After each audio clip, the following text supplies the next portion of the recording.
Yes, students, we are just continuing our previous chapter. Now we are going to discuss that agricultural diversification. कि क्या होता है agricultural diversification? So diversification of agriculture means to the area of agriculture for with different crops what changes they adopt with the span of time. ठीक है, means you know that कि जो cultivators लोग होते हैं वो एक पर्टिकुलर सीजन के अंदर पर्टिकुलर क्रॉप प्रोडक्शन करते हैं, फिर उसके बाद वो क्या करते हैं, चेंज करते हैं, फिर नेक्स्ट सीजन में नेक्स्ट प्रोडक्शन करते हैं. तो अकॉर्डिंग टू सीजन या फिर अकॉर्डिंग टू देयर स्ट्रेटेजी, ठीक है, वो एक स्ट्रेटेजी बना के चलते हैं और उसके अकॉर्डिंग अपना क्या करते हैं, प्रोडक्शन चेंज करते हैं. तो it is known as that thing. ठीक है, so if excess persons are engage in the required then they can shift to other job. तो अगर कभी किसी प्रोडक्शन के अंदर ज़्यादा लोग एंगेज होते हैं तो हम उनको क्या कर सकते हैं, शिफ्ट कर सकते हैं. एस्पेक्ट ऑफ डाइवर्सिफिकेशन, डाइवर्सिफिकेशन के क्या क्या एस्पेक्ट होते हैं. So diversification of production of crops का प्रोडक्शन कर सकते हो. Next shifting of existing workforce on the non agricultural work, like fishing करवा सकते हो, पोल्ट्री फार्मिंग करवा सकते हो, एनिमल हस्बेंड्री एक्सेट्रा. ठीक है, need for agricultural diversification means क्या रिक्वायरमेंट होती है एग्रीकल्चरल डाइवर्सिफिकेशन की. तो yes, the need for agricultural diversification is that the need for diversification of agriculture arises from the fact that there is a great risk in depending exclusive on farming for livelihood. सिर्फ फार्मरिंग या फिर सिर्फ अपन agriculture production पे ही depend नहीं हो सकते production के ऊपर. We have to make some type of diversified work, जिसके थ्रू हमारा क्या हो सकता है, प्रोडक्शन इंक्रीज हो सकता है और अर्निंग सोर्स इंक्रीज हो सकता है. So diversification through now area is essential not only to reduce the risk from the agriculture sector but also to provide productive sustainable livelihood options on rural peoples. ठीक है, most of the agricultural employment activities are concentrated on the kharif crop seasons. ठीक है, जैसा कि आप लोग जानते हैं खरीफ क्रॉप प्रोडक्शन होता है, रबी क्रॉप से प्रोडक्शन होता है. मीन्स ये क्या है, क्रॉप का प्रोडक्शन टाइम के अकॉर्डिंग हमने डिस्ट्रीब्यूट किया है सीजन के according. But during the rabi crop season it is difficult to find the gainful employment. यानी कि जो खरीफ क्रॉप का प्रोडक्शन होता है या उसके अंदर जो क्रॉप का प्रोडक्शन करते हो आप उस सीजन के अंदर, तो उसमें ज़्यादा अर्निंग होती है as compare to rabi crops के अंदर. ठीक है, सो गवर्नमेंट ने क्या क्या पॉलिसीज़ बना रखी है, क्या क्या एफर्ट्स कर रखे हैं, उसके बारे में हम पढ़ते. तो one would be the started technical missions on the gardening in north India. North India के अंदर उन्होंने गार्डनिंग सिस्टम लगा रखा है, गार्डनिंग के थ्रू वो अर्निंग करते हैं.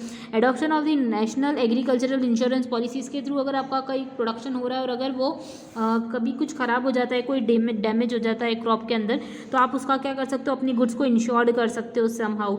Adoption of the non agricultural insurance, national agricultural insurance policy के अंदर. And provisions of the financial assistance for investment, अगर इन्वेस्टमेंट पर्पस के लिए आप क्या कर सकते हो, फाइनेंशियली उनको इन्वेस्टमेंट के लिए असिस्ट कर सकते हो.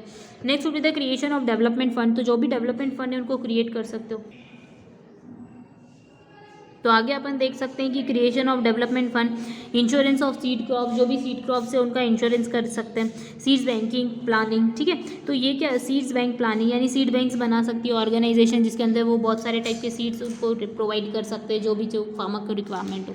So these were some sources, ठीक है, या फिर these were some efforts made by the government for diversification of agriculture.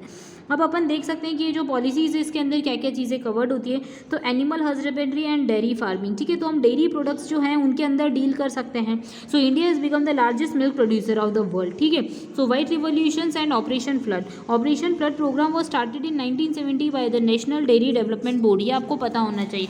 Next, अब डाइवर्सिफिकेशन कैसे हो सकता है, तो पोल्ट्री फार्मिंग के थ्रू हो सकता है. Next would be the fisheries work, जिसके अंदर आप क्या कर सकते हो, लार्ज स्केल पे पिसिकल्चर्स में इंगेज हो सकते हो.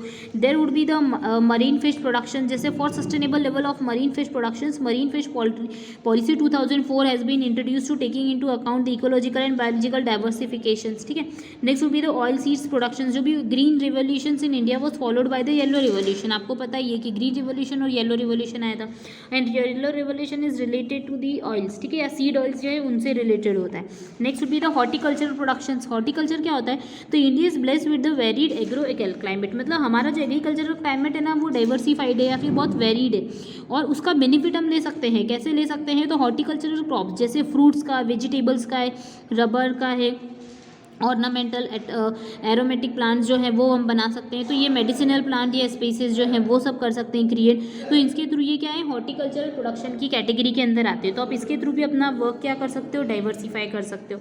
नेक्स्ट होगी द प्लांटेशन क्रॉप, जैसे टी है, कॉफ़ी है, रबर है. तो इंडिया के अंदर तो असम, वेस्ट बंगाल, तमिलनाडु, यहाँ पे बहुत सारा 95% ऑफ टोटल प्रोडक्शन जो है वो वहीं से इंगेज होता है टी के अंदर. ठीक है, अब अपन देखते हैं ऑर्गेनिक फार्मिंग क्या होता है। तो organic means in a way so that it would be eco friendly method, means you have not to do या फिर you have not to exploit your resources, आपको अपने रिसोर्सेज का कंजम्पशन करना है, but it should be in a way so that it would be eco friendly for you. ये आपके लिए क्या बनता है, इको फ्रेंडली होता है। So this farming is a complete system of farming in which the environmental balances is development and maintain, यानी आपको इन्वायरमेंट के साथ प्रॉपर बैलेंस करना है, मीन्स केमिकल फर्टिलाइजर्स इनका ज़्यादा यूज़ नहीं करना है, ठीक है।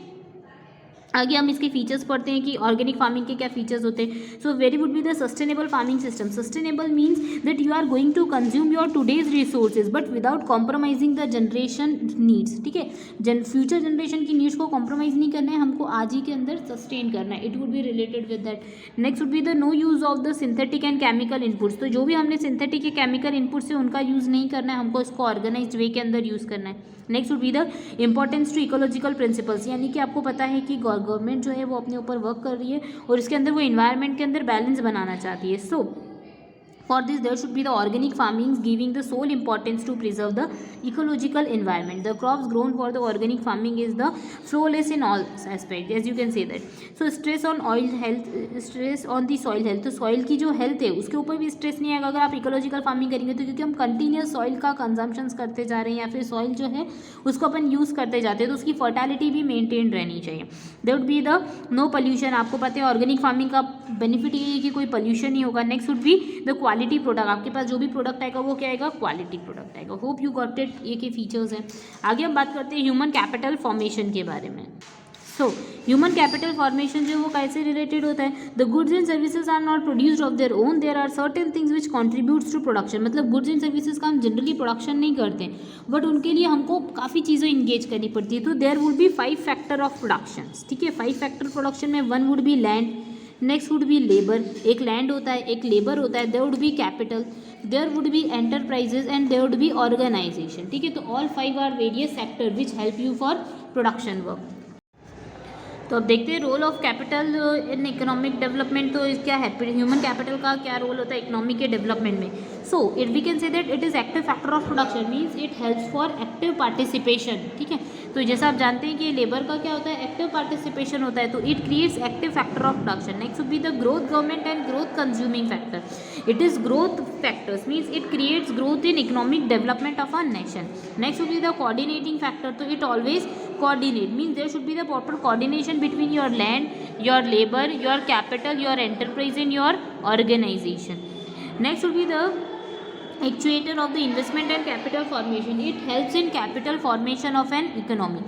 Next point we can say that it brings about the social change. So economic development mostly regulated by the social institutions, as we can say that, which are highly concerned with human capital. और social society किससे consist करके बनी होती है, human capital से।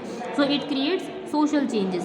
Next would be the promoting social justice. It helps in creating social justice among various sections of society. Next would be the facilitating research and innovation. It helps in facilitating research and innovation thing. अब अपन पढ़ते हैं growth of education sector in India. तो we know that education is one of the important factor, ठीक है। तो हमने जैसा बात की हमारी इकोनॉमी के अंदर एजुकेशन सेक्टर की, तो 1 would be primary education, next is secondary education, फिर आता है university and high education, then there would be technical, medical and agricultural education, फिर रूरल एजुकेशन होती है, एडल्ट एंड फीमेल एजुकेशन। तो हमने हमारे एजुकेशन सेक्टर्स को डिस्ट्रीब्यूट कर दिया। तो if we are talking about primary education then there should be the and there is a law, ठीक है। तो इसके अकॉर्डिंग लॉ भी है that there should be free and compulsory education for the child who is from the age 6 to 14। जो इंसान 6 to 14 years की as को लाई करता है, for them there is a primary education facilities. Next would be the total eradication of illiteracy. इसका main object क्या था कि दैट इलिटरेसी को हमको क्या करना है, रिमूव करना है। Next would be the vocationalisation of the education. As you can say vocationalisation means क्या होता है, तो पर्सन जो भी है सिर्फ बुक से नॉलेज नहीं होता, स्टूडेंट को जो नॉलेज होता है वो एक्स्ट्रा करिकुलर एक्टिविटी से भी रिलेटेड होता है। तो they should also be engage there would be special attention for the education of women, weaker sections and minorities. For this government use to provide them some types of scheme, जैसे mid day meal scheme start होती है, सर्व शिक्षा अभियान start हुआ 2000 के अंदर, district primary education programme start हुआ 1994 के अंदर, ठीक है। तो these were some points which tells us about the primary education. अब पढ़ते हैं हम सेकेंडरी एजुकेशन के अंदर। तो ये राष्ट्रीय माध्यमिक शिक्षा अभियान जो है that scheme was launch in 2009 2009 के आसपास ये स्कीम लॉन्च हुई थी और इसका मेन मोटिव था लोगों को सेकेंडरी एजुकेशन प्रोवाइड करना, सॉरी लोगों को नहीं, बच्चों को। So for that they establish the Navodaya Vidyalaya, establishment of the KVs यानी Kendriya Vidyalaya, and establishment of the NCERT, establishment of the NCERT education से आपकी बुक भी एनसीईआरटी चलती है।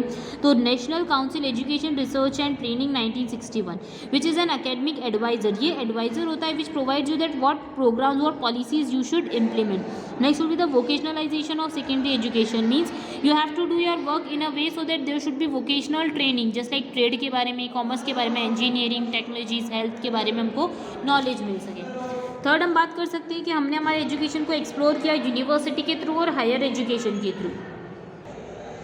सो जैसे कि दिख रहा है आपको कि after independence the considerable progress has been made to the expansion of the university and higher education. Nearly 750 universities are working all over India. India के अंदर टोटल मिला के 750 यूनिवर्सिटी वर्क कर रही है, बट 40 यूनिवर्सिटीज जो सेंट्रल यूनिवर्सिटीज।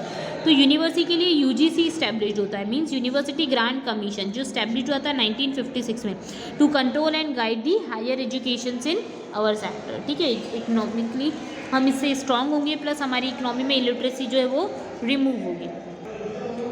आगे हम बोल सकते हैं that there is a technical, medical and agricultural education. ठीक है, जैसे आप लोग जानते हैं आईआईटी होता है, एग्रीकल्चर रिसर्च इंस्टीट्यूट होते हैं, आईआईएम्स होते हैं, वो क्या करते हैं, स्पेशल पर्पस ट्रेनिंग्स प्रोवाइड करते हैं या फिर स्पेशल पर्पस प्रोवाइड करते हैं एजुकेशन। ठीक है, स्पेशल चीज़ों के लिए, जैसे टेक्निकल चीज़ें सीखना है आईआईटी से, मेडिकल से, एग्रीकल्चर से रिलेटेड होता है। Next would be the rural education. So national rural higher education council has been established by the government and expanding the education in rural area. वो रूरल एरिया को rural area में education establish करने के purpose से बनी हुई है। आगे एडल्ट एंड फीमेल एजुकेशन, तो आप लोगों को पता है कि हमारी इकोनॉमी के अंदर हमको एडल्ट और फीमेल एजुकेशन या उनकी लिटरेसी के ऊपर थोड़ा ज़्यादा वर्क करना है। तो India is a committee to eradicate the illiteracy among the adults and some special arrangement have been made. तो कौन कौन से अरेंजमेंट्स है, तो नेशनल लिटरेसी सिस्टम है, it has been set up in 1988 for this purpose. It is estimated that more than 11 crore persons between 15 to 35 age groups are illiterate। ये उन्होंने estimate लगाया था कि it is estimated that more than 11 crore persons between 15 to 35 age groups are illiterate in India। So formal education programme had been institute, फिर उन्होंने formally structured way में एक educational programme institute किया, स्टैब्लिश किया 1976 में, which main aim is and meaningful education to the youth of 15 to 25 years age group. Women education council has been also been set up. ठीक है, hope you got it, ये चीज़ आपको समझ में आई होगी। अब नेक्स्ट वीडियो के अंदर अपन आगे के कॉन्सेप्ट डिस्कस करेंगे। Thank you.